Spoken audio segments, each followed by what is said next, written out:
I think this is the part of a market cycle where you get this level of uncertainty of whether it's going to have a blow off top soon, continue into the following year, or whether it's all over and we're all about to go into a deep dark bear market. Well, have no fear, because this is the wall of worry, okay? Everything fundamentally is set up for crypto and Bitcoin to have a fantastic rest of the year and potentially longer, you know? We've got institutions still buying in large scale.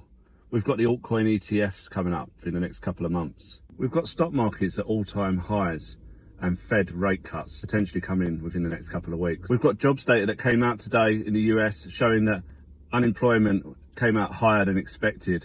And when we saw Jerome Powell speak at the Jackson Hole event, he did mention how employment would become one of their key priorities and job growth. There's going to be CPI inflation data coming out next week, and in the following week we're looking at the Fed rate cut. And on Polymarket, people are voting on the chance of the rate cut, and that's fluctuating between 85 to 90%. We had an ISM reading of 48.7, which is up 0.7 from last month's 48, but below the 49 that was expected.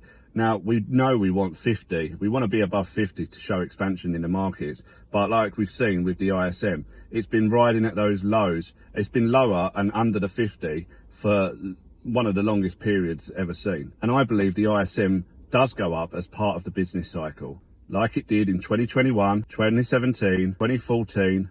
It went up in those times. It's very cyclical. And the DXY, the dollar, is still in a downtrend. Don't forget, because when that goes to its lows and it finds a bottom, that will be the end of the bull market. And when it comes to the 18.6 year real estate cycle, did the US housing market top around September to November of 2024, which means it's almost 300 days to a year from its highs. And now it's rising up again.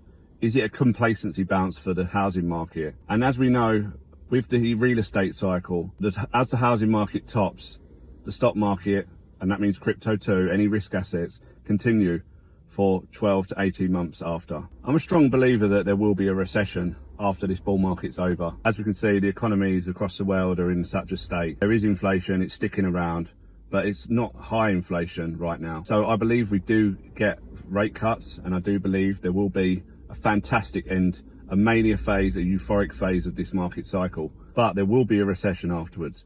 But don't look at that as a bad thing, because if we can make some nice profits towards the end of this cycle, then we can take those profits, hold it in dollars, hold it in cash, and wait for the bottom of the next bear market. And then that next cycle could be the one that is life-changing money.